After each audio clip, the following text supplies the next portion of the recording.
Press play and let the story begin. Welcome to Velvety Vibe. Dinner at the restaurant was a treat for Yalda, especially with her friends beside her. She and Shahaab sat far apart. Farnaz leaned closer and whispered, "Yalda, this guy looks nothing like Mr. Reza. Who does he take after?" "I think he's like his mother." "Then his mother must have been gorgeous." Yalda shot her a mischievous look that made Farnaz giggle. By then, Mr. Reza's plans were finally complete. Night had fallen, and they were all weary. The last task left was escorting Yalda to Shahab's house. They followed his car in silence. Yalda's heart pounded with dread. She looked up at the sky and whispered to herself, "God, is this it? Are the games finally over? Is this a dream or reality? Am I really going to Shahab's house?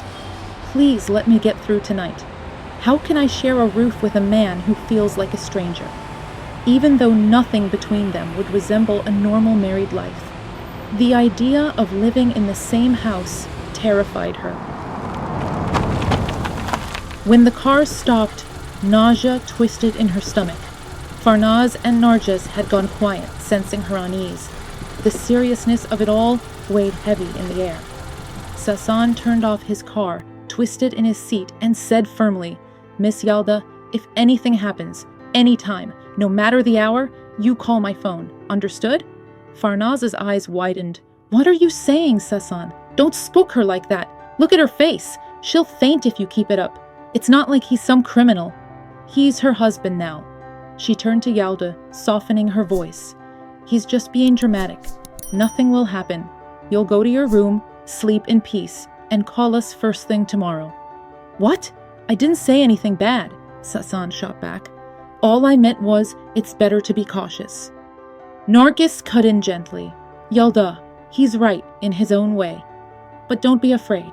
If you need anything, you can always reach us. And don't forget, Shahab is Mr. Reza's son. That alone says everything. He's educated, he's respectful, and you can see decency in his eyes. Don't let doubt creep in. Not even for a second." Sasan scribbled his number on a slip of paper and pressed it into Yalda's hand. Yalda's worried eyes moved from one friend to the other. "Thank you, all of you, truly." Her throat tightened again. Kambiz tapped on the car window. Sasan rolled it down. Kambiz leaned his head inside and said, "So, isn't the bride getting out? Come on, the groom's been waiting an hour already." His voice was calm, his look even calmer. Everyone climbed out of the car reluctantly. Mr. Reza was leaning against the wall, eyes turned to the sky, as if all his worries had been lifted. Yalda rushed to him, grabbed his hands, called his name, and burst into tears. He understood her fear, her heavy heart, and with his gentle gaze he whispered, "My daughter, trust me. You'll be happy. Don't worry about anything." Still holding Yalda's hands, he called Shahab over. The boy joined them, and the rest drew closer too. The air was thick with emotion, as if all of them longed for release. Mr. Reza wrapped one arm around Shahab's broad shoulders, pulled him in, and said, "Son, make sure she doesn't lose her freshness and spirit under your roof. Think of her as a sister, someone you're to live with for 6 months and protect. Be a man. Make me proud. I wasn't wrong about you." He embraced his son tightly. The old man's hands trembled, effened with tears. It had been so long since Shahab had held his father. He clung to him now with all his strength, squeezing so hard the old man nearly folded into him. Shahab thought about how much he loved him and how much he had hurt him. Yalda, meanwhile, fell into Farnaz's arms, tears spilling together. Then she hugged Nargis, who finally let her own tears break free as she wiped Yalda's cheeks and tried to soothe her. Both whispered prayers for her happiness. Finally, they climbed into Sasan's car, still wiping their eyes. It was strange. Everyone knew this marriage was nothing more than a 6-month arrangement, and yet in that moment, it felt painfully real. They all felt unsettled, As Farnaz and Narges waved through tears, they grew smaller and smaller in the distance. Mr. Reza spoke his final words. "I'll miss both of you. But during this time, I don't want to see either of you. Yalda, only call home if it's absolutely necessary." His car, too, disappeared down the street. Kambiz stepped forward. "So, Shahaab, you need anything else?" "No, Kami. Thanks for everything today. You must be exhausted." "Shut up, man. I didn't come for you. I came for Yalda." Left standing awkwardly between them, Yalda managed a shy smile through her tears. "Mr. Kambiz, that was very kind of you. Now wipe those tears, bride," he told her. And then with a grin, "Sure, our groom here is a bit rough around the edges, kind of scary even, but he's got a good heart." He laughed. Yalda blushed harder and lowered her head. Kambiz pulled Shahaab into a quick hug and whispered, "Don't you dare hurt her. Hand me the keys, I'll park the car. You take her upstairs." Shahaab gave him the keys. "All right then, see you. Don't forget to lock the gate."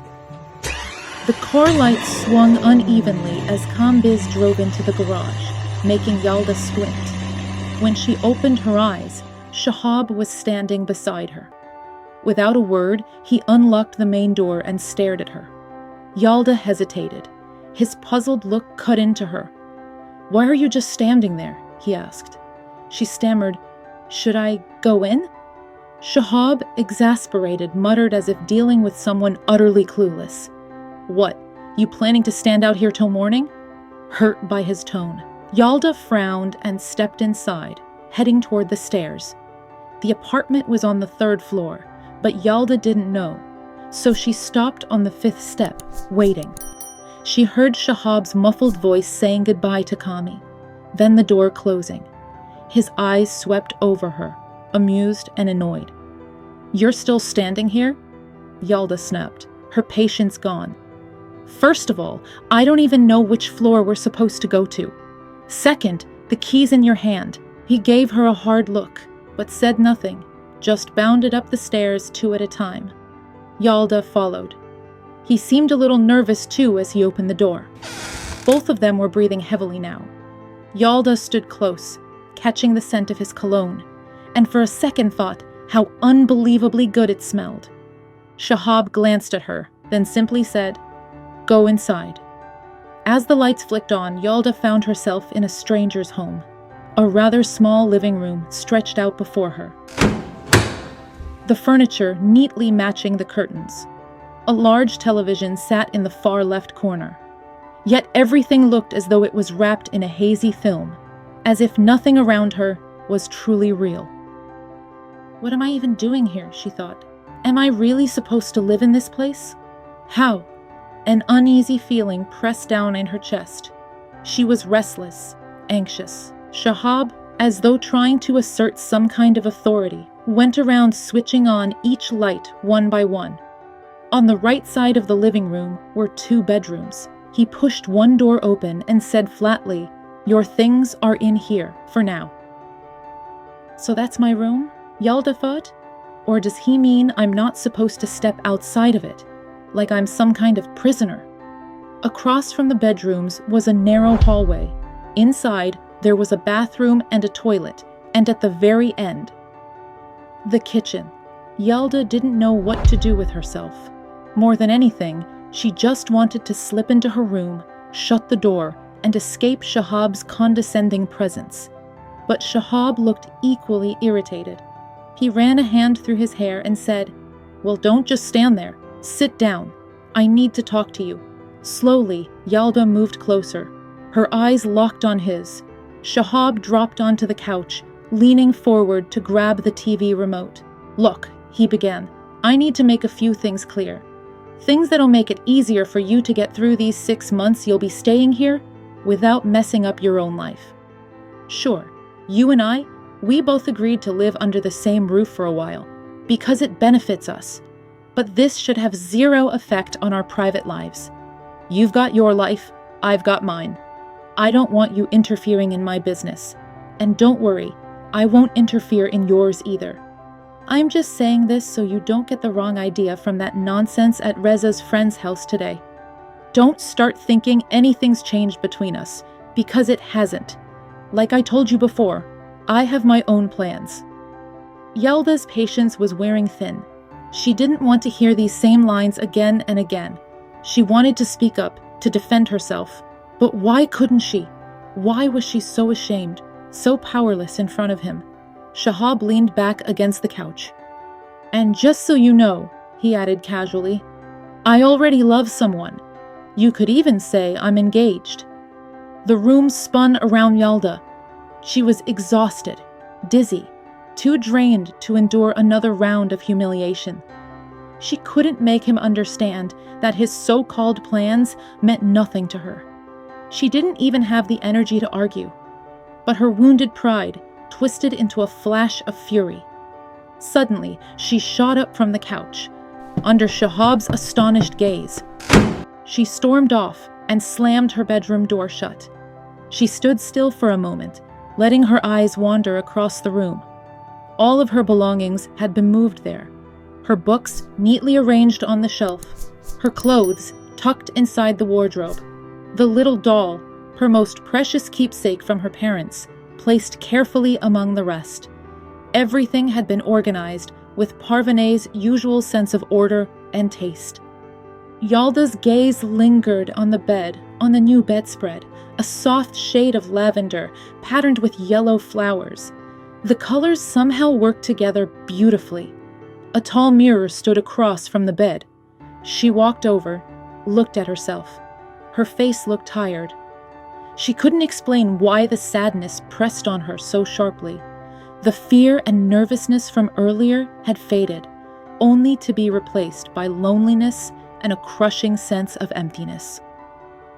She didn't even know why the longing hit her so suddenly. Her thoughts circled back to Shahab's words. So he's in love with someone else. Damn it. Why didn't he say that from the start? Does Mr. Reza know about this? She wondered. Then another thought came. Well, so what? What difference does it make to me? If that's the case, I shouldn't have to worry about unpredictable behavior from him. Maybe that's even better. But deep down, she knew she didn't believe her own reasoning. Her pride was still wounded, no matter how much she tried to deny it. She was exhausted, yet sleep wouldn't come. It was already 11. She needed to wash her face and change clothes, but how difficult it felt to live under the same roof as a stranger. Even the thought of moving about the house made her uneasy. She doubted she'd ever manage to do even the simplest things in peace. So this is where the real struggle begins, she thought bitterly. And on top of everything else, now I have to keep wearing uncomfortable clothes inside the house. Of course, she knew that one reason they had been married at all was to make things less awkward, to let her move freely around Shahab. But she was still embarrassed. It felt far too soon. Especially now, with Shahab's words echoing in her mind, his heart already elsewhere. This entire arrangement, nothing more than a 6-month performance. As soon as Yalda opened her door, Shahab, who was still sitting on the couch, immediately stood and walked to his own room without so much as a glance at her. So this is how it'll be, Yalda thought, like some kind of hide-and-seek game. When he's here, I'm not. When I'm here, he won't be. Maybe that's for the best. At least I won't have to worry about tripping under the sharp, judgmental eyes of that arrogant boy. After washing her face, a calmness came over her. The cold water soothed her weariness.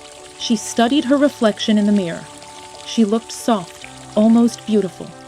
A small smile crept across her lips. Without glancing around, she hurried back into her room. Then came a knock at the door. Her heart skipped. For a moment she froze, unsure what to do. When the sound came again, she opened it. Shahab stood there, silent for a beat, as if trying to remember why he had come. Then he gave a small nod. I just wanted to say, from tomorrow, I'll leave some money on the table for you each month. That's just for your own expenses. Don't worry about buying anything for the house. That's Parvaneh and Hussein's responsibility. That's all. Embarrassed, Yalda lowered her head. "Thank you," she murmured. Without another word, Shahaab left.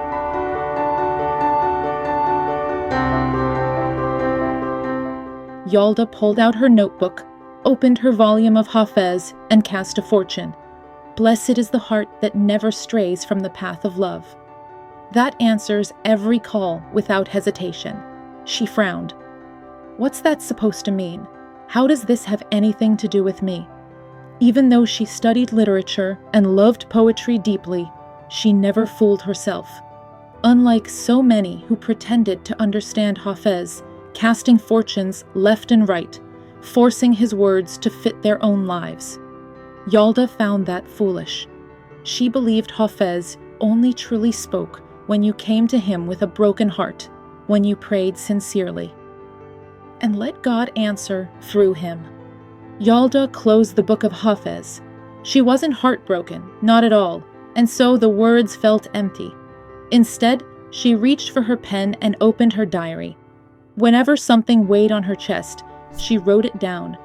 Writing always calmed her, helped her untangle her worries, even offering a few solutions along the way. By the time she finished scribbling, she was craving something warm. Tea, maybe. The clock had passed midnight, the apartment silent. She stepped out into the living room. The TV was still on, but Shahaab was nowhere in sight. Maybe he too was avoiding sitting out here. "Mr. Reza, you really got us into trouble with this mess," Yalda thought, with a sigh. She tiptoed into the kitchen. It was a disaster. Clutter everywhere. She doubted she'd even find the teapot, let alone the tea leaves. Giving up, she opened the fridge, drank some water, and went back to her room. At last, her eyelids grew heavy.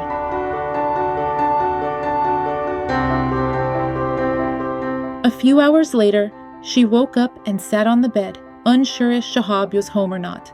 Hunger gnawed at her, but she hesitated to leave the room. Still, she dressed, checked herself in the mirror.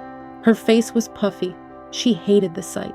Worse, she dreaded Shahaab seeing her like that. She didn't know why, but the idea of looking ugly in front of him bothered her deeply. She leaned close to the keyhole. Silence. From there, she could only see the bathroom door. Carefully, she tried the handle. Locked. Of course, she'd locked it herself last night. With a resigned sigh, she grabbed the key from the table, unlocked the door, and slipped out. Her eyes darted around. The apartment seemed empty. She passed Shahab's door and, curious, tried to peek inside through the half-open crack, but couldn't see much. She tapped on the bathroom door. No answer. Pushing the bathroom door open, empty. She ventured to the kitchen. Good thing Parvane comes by once a week, she thought. Otherwise, this place would fall apart. She hunted for the teapot again. No luck. No tea either. The cupboards were messy, grimy. In one of them, she found some biscuits, took a few bites, and kept rummaging. Convinced Shahaab wasn't home, she started complaining aloud. Damn it! What was Parvane even doing here yesterday? Didn't she think about me at all? Then she remembered. Parvane had said she'd cooked for her. Excited, she rushed to the fridge, spotting a few sealed containers she already recognized. Relief washed over her. At least there was lunch. Breakfast could wait. Still annoyed, she left the kitchen. This place is impossible. How on earth does that guy live like this? She flopped onto the couch, turned on the TV, then fiddled with the stack of CDs nearby. Most were English songs, nothing that really interested her. She abandoned them, and without realizing it, found herself drawn toward Shahab's room. With a push, the door opened. She stepped in. The bed was a mess, clothes scattered across it. A computer sat on the left, a wardrobe to the right. A desk and mirror occupied one corner. A small bookshelf stood nearby, its books crammed in disorder. It was obvious that with Yalda taking over his study, Shahab's space had been squeezed down to almost nothing. She wandered to the desk.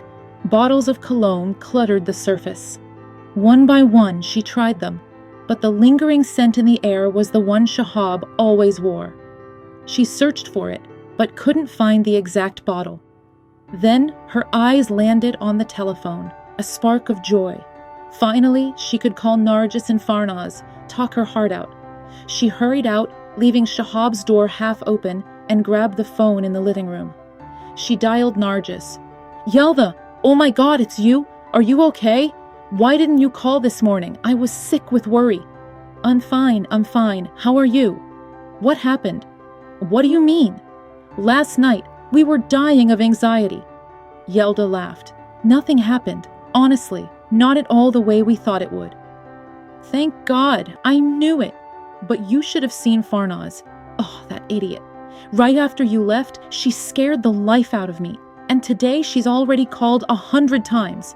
Please, call her. Put her out of her misery." All right. But why were you so worried?" "Because of what Farnaz said. She kept going on about, what if Shahab does something to Yalda tonight?" Yalda burst out laughing. "Come on, he's not that kind of guy at all." "Thank God. So, is he home right now?" "Nope. When I woke up, he was gone. Poor guy, I've basically chased him out of his own house." "Well, that makes it easier for you. So, did you two talk?" "Not much." She laughed and added, "His heart's somewhere else." "What do you mean?" "Yeah, last night he was all set to set things straight, and then he says he's sort of engaged." "What? Then why didn't he say anything from the start?" "No idea. Maybe he just didn't want Mr. Reza to know." "You mean Mr. Reza doesn't know either?" "I'm sure he doesn't. Otherwise, why this proposal, all this nonsense?" "I don't know what to say. I just hope whatever happens works out best for you." "Thanks. Honestly, maybe it's better this way. I feel freer knowing he doesn't care about me, that my presence doesn't matter. 6 months will pass without us clashing." "Yeah, you're right. So how's the place?" "Not bad. It just needs a deep clean and a serious makeover. Oh, don't forget, we've got course registration tomorrow." "Of course I'll come, especially since I'm dying of boredom here. I can't wait to get back to campus." "What time should we meet?" 11, at the cafe." "All right. Are you calling Farnaz or should I?" "Babe, if you could call her, that'd be perfect. You know exactly what she's going to say. I'm worried that guy will show up for lunch. I skipped breakfast, and I just can't face the kitchen if he's there." Fine. Greedy girl. Take care of yourself. Bye." Yalda hung up, feeling lighter. She glanced around the living room and muttered, "What a terrible setup. These pretty couches don't even stand out this way." Then a thought struck her. If he really has a fiancé, then why is his place like this? Has she never even been here? She smirked. He's lying. He just said that to stop me from being a burden. Yeah, he's definitely lying. Drifting toward the kitchen, her eyes caught the big table in the middle of the living room.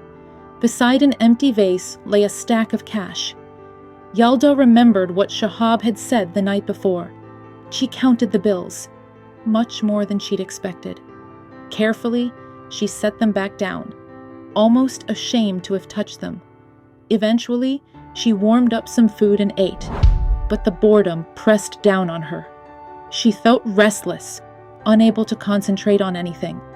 The loneliness was unbearable. Suddenly, the phone rang, shattering the silence.